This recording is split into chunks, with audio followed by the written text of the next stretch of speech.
సర్వశక్తి కలిగిన యేసుక్రీస్తు ప్రశస్తమైన నామములో మీ అందరికీ నా హృదయపూర్వక వందనాలు తెలియజేస్తూ ఉంటున్నాను. మరియు ఈ యొక్క సాయంత్రపు వేళలో ఈ విధంగా దేవుని మందిరములో ఈ యొక్క మందిరంలో కూడుకొని ప్రతి శుక్రవారం కావచ్చు, ఆదివారం కావచ్చు, బుధవారం కావచ్చు, ఆయా సమయాలలో మరియు ప్రార్థనలు జరుగుతూ ఉన్నాయి. అందుని బట్టి దేవాది దేవునికి కృతజ్ఞత వందనాలు, స్తుతి స్తోత్రాలు. ఈ యొక్క ఆశీర్వాదపు కూడికకు వచ్చి విచ్చేసిన మీ అందరికీ మరోసారి హృదయపూర్వక వందనాలు తెలియజేస్తున్నాను. మరియు ఈరోజు ధ్యానానికై ఆదికాండము 4వ అధ్యాయం 26వ వచనాన్ని చదువుకుందాం. ఆదికాండము మరియు 4వ అధ్యాయం 26వ వచనాన్ని చదువుకుందాం. ఎత్తుకున్న వారు చదవాలని ఆశిస్తూ ఉంటున్నాం. మరియు షేతునకు కూడా కుమారుడు పుట్టెను, అతనికి ఏనోషును పేరు పెట్టెను. అప్పుడు యెహోవా నామమున ప్రార్థన చేయుట ఆరంభమైనది. ప్రార్థన చేసుకున్నాను. సర్వసృష్టికి పాత్రుడైన తండ్రి, గొప్ప దేవ, మహోన్నతుడా, మీ నామానికి కృతజ్ఞత వందనాలు, స్తుతి స్తోత్రాలు రాజా. నా తండ్రి, ఈ దినంలో రాజా నా తండ్రి, నా ప్రభువా, చదువుకున్న లేఖన భాగంలో రాజా మీరు మాతో మాట్లాడమని నజరేయుడైన యేసుక్రీస్తు నామములో అడిగి వేడుకుంటూ ఉన్నాం మా తండ్రి. ఆమేన్. హల్లెలూయా. ఇక్కడ మనం చూసుకున్నప్పుడు అప్పుడు యెహోవా నామమున ప్రార్థన చేయుట ప్రారంభమైనది అని చూసుకుంటూ ఉన్నాం కదా. ఇక 4వ అధ్యాయం 26వ వచనం, షేతునకు కూడా ఎవరు పుట్టారంట? కుమారుడు పుట్టారు. షేతునకు కూడా కుమారుడు పుట్టారు. మనము వంశావళిని ఈ 4వ అధ్యాయంలో మనం చూడగలం. వంశావళిని ఆదాము నుండి ఏనోషు వరకు మనము ఇక్కడ వంశావళిని చూసుకుంటూ ఉన్నాం. ఎక్కడ 4 అధ్యాయాలలో అంటే 4 అధ్యాయాలలో ప్రార్థన ఏంటంట? ప్రార్థన లేదు. కానీ మొట్టమొదటిగా ప్రార్థన ప్రారంభం ఎక్కడైంది అని మనం చూసుకుంటూ ఉంటే ఏనోషు పుట్టగా యెహోవాకు ప్రార్థన ప్రారంభమైంది. ప్రార్థన అంటే చాలా మందికి తెలుసు, కానీ కొంతమందికి ప్రార్థన అంటే తెలియదు. ప్రార్థన అంటే ఏదో దానిని ప్రార్థన చేస్తున్నారు. ప్రార్థన అంటే ఏదేదో మరియు ప్రార్థనలో కల్పించి మాట్లాడుతున్నా. ప్రార్థన అంటే సూటిగా మాట్లాడటం. ఎవరితో సూటిగా మాట్లాడటము?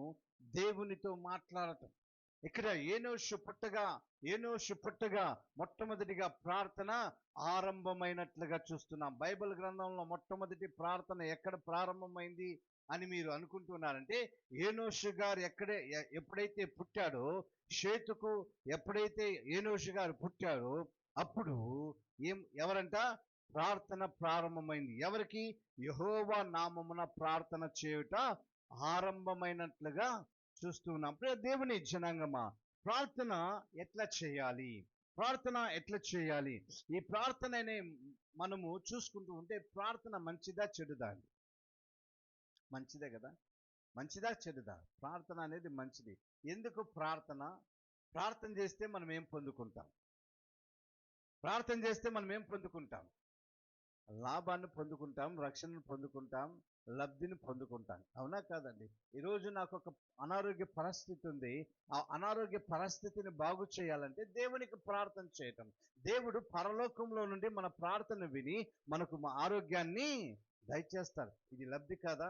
ఇది ఆశీర్వాదం కాదా? ఇది లాభం కాదా? ఖచ్చితంగా ప్రార్థన అనేది మంచి మాటే. ప్రార్థన అనేది మంచి విషయమే. కానీ ప్రార్థన చేసేటప్పుడు ఏ విధంగా చేయాలి అని మనం చూసుకున్నప్పుడు, అక్కడ నీవు మొట్టమొదటిగా మోకాలు ఉండాలి. మోకాలు ఉండాలి. ఈ రోజులలో మోకాలు అనేది చాలా కష్టమైపోయింది. ఎందుకంటే మోకాలు నొప్పి ఆయా ప్రాంతాలలో కనబడుతూ ఉంటుంది. నేను నిన్నటి దినమందు 1 గంట సేపు మోకాలు వేసినందుకు నా యొక్క లెఫ్ట్ మోకాలు చాలా ఈ యొక్క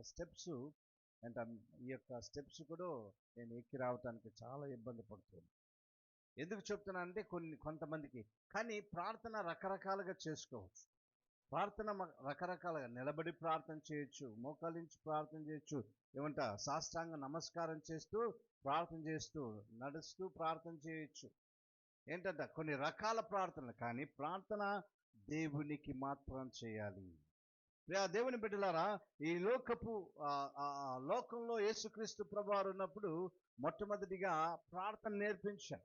శిష్యువులకు ప్రార్థన నేర్పించారు. ఎట్లా అయ్యా మేము ఎట్లా ప్రార్థన చేయాలి అంటే ఆయన చెప్తూ ఉన్నాడు, పరలోకమందున్న మా తండ్రి, నీ నామము పరిశుద్ధపరచబడునుగాక, నీ రాజ్యము వచ్చునుగాక, నీ చిత్తము పరలోకమందు నెరవేరునట్లు భూమి యందును నెరవేరునుగాక, మా అనుదిన ఆహారము మాకు దయచేయునుగాక, మా రుణస్తులు మేము క్షమించిన ప్రకారము మా రుణములు నీవు క్షమించునుగాక, ఎందుకంటే రాజ్యము బలము నీదై ఉన్నది అని ప్రార్థన నేర్పించారు. ఎంత చక్కటి ప్రార్థన, ఎంత చక్కటి ప్రార్థన. ఆ ప్రార్థనను మనం విడిచేస్తామో మన ప్రార్థన ఎట్లా ఉంటుంది? రాజశేఖర్ అయ్య గారు ప్రార్థన చెప్తూ ఉన్నప్పుడు, మదనపల్లి రాజశేఖర్ అయ్య గారు ఈ వాక్యం చెప్తూ ఉన్నప్పుడు, ప్రార్థన విషయానికి వచ్చినప్పుడు, అయ్యా మా యొక్క తల్లిని కాపాడు, తండ్రిని కాపాడు, మా అన్నని కాపాడు, మా అక్కని కాపాడు, మా అవ్వని కాపాడు, మా తాతని కాపాడు, మా జేజమ్మని కాపాడు, మా యొక్క జేజనాయని కాపాడు, మా గేదెని కాపాడు, మా కుక్కను కాపాడు, మా కోతిని కాపాడు, చనిపోయి ఉండే మా ముత్తవ్వను కూడా కాపాడు. అన్నీ కాపాడలే. పాడు పాడు పాడు పాడు పాడు కదా. ప్రార్థన అంటే ఏం చేయాలి? 3 విషయాలు నేను చెప్తూ ఉంటాను సరిగ్గా. ఒకటి, మన పశ్చాత్తాపం చేయాలి. అయ్యా ఈరోజు నేను ఏదైనా తెలుసో తెలవకుండా చేసిన పాపాలను నన్ను క్షమించు ప్రభువా అని దేవుని దగ్గర అడగాలి. రెండవదిగా ఆయనను స్తుతించాలి. ఈ దినమంతటిలో నీవు నాకు తోడుగా ఉన్నావు, నా యొక్క ప్రయాణంలో మీరు తోడుగా ఉన్నావు, నా యొక్క పని బాటలో మీరు తోడుగా ఉన్నావు, నాకు మాత్రం కాక నా కుటుంబానికి మాత్రం కాక నా సంఘానికి నీవు తోడుగా ఉన్నావు, నీకు స్తోత్రాలని చెప్పాలి. మూడవదిగా మన అవసరతలను ఆయనకు చెప్పాలి. ప్రార్థన అనేది ఇదేనండి. ప్రార్థన అనేది ఇదే. చాలా మంది ఏదేదో ప్రార్థన చేస్తూ ఉంటారు. ఒక ఆమె, నేను ఒక వాట్సాప్లో ఒక వీడియో వచ్చింది. ఆమె ప్రార్థన చేస్తుంది, బండ బూతులు తిడుతూ ప్రార్థన చేస్తుంది. అలా ఓన్ని ఏం చేయంటే బండ బూతులు తిడుతూ వాడిని నాశనం చేయి ప్రభువా అంటుంది. వాడిని నాశనం చేయి. ఈ ప్రార్థన ఖచ్చితంగా వింటాడా ప్రభువారు? వినరు. మన ప్రార్థనలో ఏ విధంగా ఉండాలి? తగ్గింపు ప్రార్థన ఉండాలి. మన ప్రార్థనలో క్షమాపణ ఉండాలి. మన ప్రార్థనలో అయా నేడు మాకు కావలసిన ప్రతి ఈవులను దయచేయి. యేసుక్రీస్తు ప్రభువారు చేసిన ప్రార్థనలో కూడా అలాగే ఉంది. ప్రభువా మమ్మల్ని క్షమించమన్నా ప్రార్థన, పశ్చాత్తాప ప్రార్థన ఉంది. మా రుణస్థులను మేము క్షమించిన క్షమాపణ అనే హృదయం కూడా మనకు కావాలి. ఈ రోజులలో ఎవరినైనా క్షమిస్తాను కానీ ఫలానోని క్షమించనంట. అవునా కదండి? ఎవరినైనా క్షమిస్తాను కానీ ఫలానామిని మాత్రం క్షమించనంట. దేవుని బిడ్డలారా, ఎందుకు నేను చెప్తున్నాను? ప్రార్థన అనేది యేసుక్రీస్తు ప్రభువారు ప్రార్థన నేర్పించినప్పుడే ఆ ప్రార్థన మనం అనుకుంటాం చాలా సర్వసాధారణంగా ప్రార్థన చేస్తాం మనం, పరలోకమందున్న మా తండ్రి కదా. ఆ ప్రార్థనకు అర్థాలు తెలియకుండా ప్రార్థన చేస్తాం కొంతమంది. ఎందుకు చెప్తున్నా అంటే, ఆ ప్రార్థన చేసేటప్పుడు మనలను మనము సమర్పించుకోవాలట. ఎవరికి? దేవునికి మనల్ని మనం సమర్పించుకోవాలి. ఎందుకంటే మానవ చరిత్రలోనే ఏంటంట, ఇలాంటి ప్రార్థన ఎక్కడా మనకు కనబడదు. సర్వశక్తి కలిగిన దేవుడు పరలోకాన్ని విడిచి భూలోకానికి వచ్చి నీ కొరకు నా కొరకు మంచి ఒక ప్రార్థన నేర్పించినప్పుడు ఆ ప్రార్థన వదిలేస్తాం. దేవుని బిడ్డలారా, మనము ప్రార్థన చేయాలి అంటే 2 విషయాలుగా మనం అనుకుంటూ ఉంటాం. ఒకటి, కష్టాలలో ప్రార్థన చేస్తాం. సంతోషంలో ప్రార్థన చేస్తామా? ఎవరైనా చెప్పండి. సంతోషం ఉంటే ప్రార్థన చేస్తానా? చేయరు. ఆ సంతోషం, ఒక 10 లక్షలు డబ్బు వచ్చింది అనుకోండి నాకు, నేను ప్రార్థన చేస్తానా? మీ వరకు వదిలేయండి, నా వరకు ప్రార్థన చేస్తానా? రౌనక్క గారు, వదిలేస్తాను ప్రార్థన. 10 లక్షలు ఉంది కదా, అవునా కదా? దేవుని బిడ్డలారా, మనం ఏదున్నా కూడా ప్రార్థన అనేది ఆగకూడదు. ప్రార్థన అనేది కష్టం. అందుకే పరిశుద్ధుడైన పౌలు గారు అంటున్నారు, సమయమందును అసమయమందును అంటూ ఉన్నారు. అంటే సమయమందును అసమయమందును అంటే నువ్వు కష్టంలో ఉన్నప్పుడు సరే, దుఃఖంలో ఉన్నప్పుడు సరే, సంతోషంలో ఉన్నప్పుడు సరే, ఆవేదనలో ఉన్నప్పుడు సరే, ఎలాంటి సందర్భాలలో కూడా నీవేం చేయాలంట? ప్రార్థన చేయాలి. ఆయన్ని మరిచిపోకుండా నీవేం చేయాలంట? జ్ఞాపకం పెట్టుకోవాలి. హల్లెలూయా, హల్లెలూయా. కనుక ప్రియ దేవుని ప్రజలారా, మానవ చరిత్రలో కష్టాలు కన్నీళ్లు ప్రారంభమైనప్పుడు మనిషికి తన శక్తిని ఏమంట సరిపోవడానికి అర్థమైనది ఏమంట ప్రార్థన. మనిషికి కష్టాలు ఇబ్బందులు ఇరుకులు వచ్చిన తర్వాత ఏం చేస్తారు తెలుసా? ప్రార్థన. ఇక్కడ కూడా మనం చూసుకుంటే కయ్యోను ఏబేలును మనం చూసిన తర్వాత పాపం పెరిగిపోయిన కాలంలో షేతు సంతానము దేవుని అవసరాన్ని గుర్తించి ఏమంట దేవుని అవసరాన్ని గుర్తించింది. మన జీవితంలో కూడా ఎప్పుడైతే మన ప్రయత్నాలు విఫలమైపోతావో అప్పుడే దేవుని నామమును పిలువబడుతుంది. అంటే ప్రార్థన యొక్క విలువ మనకు తెలుస్తుంది. కయ్యను ఏబేలు జీవితంలో మనం చూసుకుంటూ ఉంటాం. కయ్యను ఏబేలు జీవితంలో మనం చూసుకుంటూ ఉంటాం కదా. కయ్యానికి ఉద్రేకం వచ్చేసింది. కయ్యానికి ఉద్రేకం వచ్చేసింది. తన తమ్ముడు ఏబేలుని చంపేశాడు ఏబేలుని. ఇలాంటి పాపము వచ్చినప్పుడు ఆ పాపము దేవునికి మానవునికి ఏం చేసిందంట? దూరం చేసినట్లుగా చూస్తున్నా. పాపం ఎప్పుడైతే వచ్చిందో పాపము వలన దేవునికి మానవునికి దూరం చేసినట్లుగా చూస్తుంది. అయితే ఈ దూరం చేసిన యొక్క మనిషి ఆ యొక్క పాపాన్ని మనం పోగొట్టుకోవాలంటే, ఈరోజు మన పాపం మనలో నుండి పోవాలి అంటే, ఒకటి దేవుని వాక్యాన్ని మనం అంగీకరించాలి. రెండవదిగా దేవునికి ప్రార్థన చేయాలి. ఎప్పుడైతే ఈ ప్రార్థన మనం చేస్తామో ఖచ్చితంగా దేవుడు మన జీవితాలలో ఒక గొప్ప ఆశీర్వాదాన్ని ఉంచుతూ ఉన్నట్లుగా చూస్తున్నాం. ఈ యొక్క ప్రార్థన మొట్టమొదటిదిగా 2 విషయాలు నేను చెప్పి నేను ముగించబోతూ ఉన్నా. ఈ ప్రార్థన అనేది మన జీవితంలో ఒక రక్షణ కవచం లాంటిది. ప్రార్థన అనేది ఒక రక్షణ కవచం లాంటిది. ఈ యొక్క రక్షణ కవచము ఎందుకు మనకు అవసరం? ఈ లోకంలో మరియు మనము సమస్యలను ఎదుర్కొనే సమస్యలు కావచ్చు, మనుషుల వలన ఇబ్బందులు కావచ్చు కదా, మరియు మనుషుల వలన కొన్ని ఆటంకాలు కావచ్చు, దుఃఖాలు కావచ్చు. కానీ అదే మనుషుల వలన దేవుడు సహాయం చేస్తుంటాడు. ఎందుకు నేను చెప్తూ ఉన్నానంటే, ప్రియ దేవుని బిడ్డలారా, ప్రార్థన అనేది కొంతమంది మనుషులు మనల్ని ఏం చేసినా ద్వేషంగా చూసినా, కొంతమంది మనల్ని ఒక విధమైన చూపుతో చూసినా, దేవుని ప్రజలను మన దగ్గరికి నడిపిస్తున్న మన అవసరతలను తీర్చడానికి నువ్వు ఒకవేళ డబ్బు ఇవ్వకపోయినా పర్వాలే, 4 మంచి మాటలు చెప్పి ఆ కృంగిపోయిన కుటుంబాలకు ప్రార్థన చేస్తే ఆ కుటుంబము ఆ ప్రార్థన ద్వారా దేవుడు ఎత్తి పట్టుకుంటాడు. హల్లెలూయా. దేవుని బిడ్డలారా, ఈరోజు ఎందుకు చెప్తున్నానంటే, ఇక్కడ మనం చూసుకుంటూ ఉంటే లోకంలో సమస్యలు ఎదురైనప్పుడు మనం మనుషుల సహాయం కోరతాం కొంతమంది కదా. లోకంలో కష్టాలు వచ్చినప్పుడు ఫలానా వ్యక్తి 5 రూపాయలకు వడ్డీకి ఇస్తున్నారంటే ఆ వ్యక్తిని మనం ఆశ్రయిస్తాం. మరో వ్యక్తి 3 రూపాయలకు వడ్డీకి ఇస్తున్నారంటే ఆయన ఆశ్రయిస్తాం. దేవుణ్ణి మర్చిపోతాం కొన్ని సందర్భాలు. సమస్యలు వచ్చిందా ఎవరి దగ్గరికి రావాలి? దేవుని దగ్గరికే రావాలి. మన సమస్యలను పోగొట్టడానికి ఎవరు? దేవుడు. ఇప్పుడు కయ్యోను ద్వారా పాపం వచ్చినప్పుడు షేతు, హాము, షేము, యాపేతు కదా. హాము, షేము, యాపేతు వారి యొక్క సంతానం వచ్చినప్పుడు షేతు అనే ఒక వ్యక్తి వచ్చాడు. ఆ షేతుకు ఏనోష్ అనే ఒక కుమారుడు పుట్టాడు. కుమారుడు పుట్టిన తర్వాత వారి యొక్క అక్కర్లను, మాకు ఈ యొక్క అక్కర్లు ఉంది, ఈ అక్కర్లు తీర్చబడాలంటే ప్రార్థన చేయాలి కదా. ఈ అక్కర తీర్చబడాలి అంటే ప్రార్థన ప్రారంభమైంది. దేవుని బిడ్డలారా, ఇక్కడ మనం చూసుకున్నప్పుడు ఎప్పుడైతే ఏనోషు కాలంలో మనుషులు యెహోవా నామమున ప్రార్థన చేయటం మొదలు పెట్టారో, యెహోవా వారి యొక్క ప్రార్థన విని వారికి ఏ విధంగా ఉన్నారు తెలుసా? యెహోవా నామము బలమైన దుర్గము, నీతిమంతుడు అందులోనికి పరిగెత్తి సురక్షితముగా. ప్రార్థన చేస్తే, యెహోవా నామములో ప్రార్థన చేస్తే, తండ్రి అయిన దేవుని నామములో ప్రార్థన చేస్తే, కుమారుడైన నామములో ప్రార్థన చేస్తే, పరిశుద్ధుడైన నామములో ప్రార్థన చేస్తే మనం సురక్షితమైన స్థలంలో మనం ఉంటాం.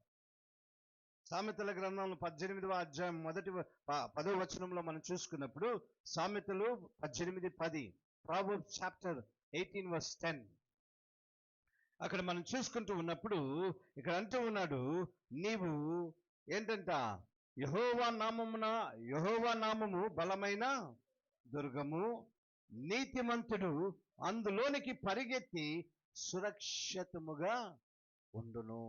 ఇప్పుడు మనం ప్రార్థన చేస్తే మన ప్రార్థన మనల్ని ఎక్కడికి నడిపిస్తుందంటే సురక్షితమైన స్థలంలోనికి నడిపిస్తుంది కదా. మన ప్రార్థన కొన్ని సందర్భాలు కొంతమంది ప్రార్థన అలాంటి ప్రార్థన చేస్తూ ఉంటారు. దేవుని బిడ్డలారా, ప్రార్థన అనేది దేవుని దగ్గర, నువ్వు ఒక ఎమ్మెల్యే వస్తే, ఇందాక మాకు ఒక ఆమె వచ్చింది, మా ఇల్లు కట్టించిన నేను పద్మక్క గారు మరియు సుబ్బరామయ్య గారు వీళ్ళందరూ అక్కడే ఉన్నాం. 7 గంటలైంది, 7:10 అయింది, చూశాను, ఇక పరిగెత్తేసాను. దానికన్నా ఏది ప్రాముఖ్యం? మనము ఇదే కదా మందిరం. వాళ్ళు ఏమైనా అనుకొని పర్వాలేదు, మనకేం కావాలి? దేవుడు లేకపోతే నేను లేనండి కదా, దేవుడు లేకపోతే లేను. నేను పరిగెత్తేసాను. ఇంకా కొంతమంది అక్కడే ఉన్నారు, తర్వాత వెళ్ళిపోయారా, ఉన్నారక్క? వెళ్ళిపోయింది. దేవుని నామానికి స్తోత్రాలు, హల్లెలూయా. అంటూ ఉన్నాడు, నీ ఒంటరిగా పోరాటం కంటే దేవుని నామములో నీవు ప్రార్థనలో, నీవు దేవుని నామములో ప్రార్థన చేస్తే ఆ ప్రార్థన నీకు ఆయుధంగా దేవుడు నీకు సహాయం చేస్తాడు. ఒక ఆయుధంగా మార్చబడుతుంది మన ప్రార్థన. ఒక ఆయుధంగా మార్చబడాలి అంటే మనం ప్రార్థన చేయవలసింది. 2 విషయాలు, ఒకటి దుష్టుని నుండి తప్పిస్తాడు, రెండవది పాపము నుండి తప్పిస్తాడు, మూడవది మన యొక్క కష్ట నష్టాల్లో నుండి దేవుడు బయటికి గట్టెక్కిస్తాడు కదా. ప్రార్థన ఎందుకు ఈరోజుకి కూడా మా పిల్లలకు మేము ప్రార్థన ఎందుకు చేసేదంటే, ఉదయకాలంలో దేవుని కాలేజీకి వెళ్ళేటప్పుడు వారి చుట్టూతా దేవుని యొక్క కంచె వేయాలి, చుట్టూతా దేవుని కంచె వేయాలి. ఎప్పుడైతే ఆ ప్రార్థనను కంచె వేస్తామో సురక్షితంగా వెళ్ళి సురక్షితంగా రావటానికి దేవుడే వారికి సహాయం చేస్తుంటాడు. హల్లెలూయా. ప్రార్థన అనేది మొట్టమొదటిగా రక్షణ కవచం, రెండవదిగా దేవునితో సంబంధం, కొత్త ప్రారంభం. దేవునితో సంబంధం కొత్త ప్రారంభం అవుతుంది. ప్రార్థన చేయడం అంటే కేవలము మనకు కావలసిన కోరికలను, జాబితాను దేవుని ముందు ఉంచటం మాత్రం కాదు, అది ఆయనతో ఒక విడదీయరాని అనుబంధాన్ని ఏర్పరచుకోవటము. ఏంటంట ఆయన ప్రార్థన అనేది అందుకే భక్తుడైన యేసుని గారు ఒక పాట పాడారు, రాజా జగమెరిగిన రాజా, మన బంధము అనుబంధము ఎవరైనా విడదీయగలరా కదా. ఈ ప్రార్థన అనేది అలాంటి ఒక గొప్ప అనుబంధం దేవునితో. ప్రతిరోజు వచ్చి ఆయనతో మాట్లాడుతూ ఉంటే మనం వదిలేస్తాడండి ఆయన? మన యొక్క బాగోగులను చూడ్డా, మన కష్టాలను చూడ్డా, మన యొక్క ఇబ్బందులు చూడ్డా, మన ఆరోగ్యాన్ని చూడ్డా ఖచ్చితంగా చూస్తాడు. కానీ ఈరోజు వచ్చి ప్రార్థన చేస్తే మరలా మరుసటి వారంలో ప్రార్థన చేస్తాడు. ఇది ప్రార్థన కాదు. అందుకే అంటున్నాడు భక్తుడు, యెహోవా నాకు మొరపెట్టుము, నీకు ఉత్తరం ఇస్తాను. ఇర్మీయా గ్రంథంలో 33వ అధ్యాయం 3వ వచనంలో మనం చూసుకున్నప్పుడు, నాకు నీవు మొరపెట్టుము. ఎవరు మొరపెట్టాలా? మనం మొరపెట్టాలి దేవునికి. ఎప్పుడైతే మనం మొరపెడతామో ఎప్పుడైతే మొరపెడతామో దేవుడు ఖచ్చితంగా మన యొక్క మొరను అంటున్నాడు. Call unto me, I will answer you అంటున్నాడు. కాల్ అంటు మీ అంటే ఫోన్ కాల్ చేయటం దేవునికి బైబిల్ గ్రంథంలో ఎక్కడా లేదు. ఇలాంటి మాట ఒకే ఒక చోటన రాయబడింది, call unto me, I will answer you. నీవు నాకు మొరపెట్టుము, నేను నీకు ఉత్తరం ఇచ్చేదను అని. నీవు గ్రహింపలేని గూఢమైన సంగతులను, మరుగైన సంగతులను, రహస్యమైన సంగతులను నేను నీకు బయలుపరచెదను అంటూ ఉన్నా. అంటే ప్రార్థనలో అలాంటి యొక్క గొప్ప విషయాలు ఉంది, అలాంటి యొక్క విషయాలు ఇమిడి ఉన్నట్లుగా వాటన్నిటిని దేవుడు తన పిల్లలకు కనపరుస్తూ ఉన్నట్లుగా చూస్తున్నాం. దేవుని బిడ్డలారా, ఈ రాత్రి వేళ సమయంలో ప్రార్థన అనేది ఒక రక్షణ కవచం. ప్రార్థన అనేది దేవునితో సంబంధం, కొత్త ఆరంభానికి ప్రారంభమైనట్లుగా చూస్తున్నా. అందుకే దేవుడు ఈ వాగ్దానాలు ఇస్తూ, ఈ యొక్క వాగ్దానం మన జీవితంలో ఏదైనా ఆగిపోయిందా లేదా ఏంటంట, పాడైపోయిందా, నిరాశ చెందకుండా ఏమంట ఈ ప్రార్థన మనల్ని ఏం చేస్తుందంట, ఒక ఎత్తి పట్టుకొని దేవునితో మనం మాట్లాడుతూ ఉంటే దేవుడు మనకు ప్రతి సహాయతను అనుగ్రహిస్తాడు. వాక్యాన్ని చదువుతుంటే దేవుడు ఏమంట, వాక్యాన్ని చదువుతుంటే దేవుడు మనతో మాట్లాడతాడు. ప్రార్థన చేస్తూ ఉంటే మనం దేవునితో మాట్లాడుతూ ఉంటాం కదా. మనం దేవునితో మాట్లాడుతుంటాం. వాక్యం చదివినప్పుడు దేవుడు మనతో మాట్లాడుతూ ఉంటాడు. చాలా సందర్భాలలో దేవుడు నాతో మాట్లాడాడు. లేదు, ఎట్లా మాట్లాడాడు? తెల్లంగి వేసుకున్నాడు, వచ్చాడు, నాతో మలిచి పేరు పెట్టి పిలిచి మాట్లాడాడు. మంచిదే, మంచిదే కదా, మంచిది. కానీ కొన్ని సందర్భాలలో దేవుడు బైబిల్లో నుండి మనలతో మాట్లాడుతుంటాడు. బైబిల్లో నుండి మాట్లాడుతుంటారు ప్రియ దేవుని బిడ్డలారా. కనుక ఈ రాత్రి వేళ సమయంలో ప్రార్థన మనం ఎలా చేయాలి అనేది, మనం ప్రార్థన వలన కలిగే లబ్ధి ఏంటంటే, ఒకటి, రక్షణ కవచాన్ని దేవుడు మనకిస్తాడు. రెండవదిగా కొత్త అనుబంధం, దేవునితో సంబంధం కొత్త ప్రారంభము అవుతున్నట్లుగా చూస్తున్నా. ప్రభువా, నా ప్రార్థన ఏమంట, జీవితాన్ని బలపరచుము. నీ నామమును మొరపెట్టినప్పుడు నాకు నీ యొక్క మెండైన కృపను దయచే ప్రభు అని ప్రార్థన చేస్తున్నప్పుడు ఖచ్చితంగా మన యొక్క ప్రార్థన ఆలకిస్తాడు. అందుకే 65వ చరణంలో 65వ అధ్యాయం 2వ చరణంలో కీర్తనకారుడు అంటూ ఉన్నాడు, ప్రార్థన ఆలకించువాడా, సర్వ శరీరులు నీ యొద్దకు వచ్చెదరు.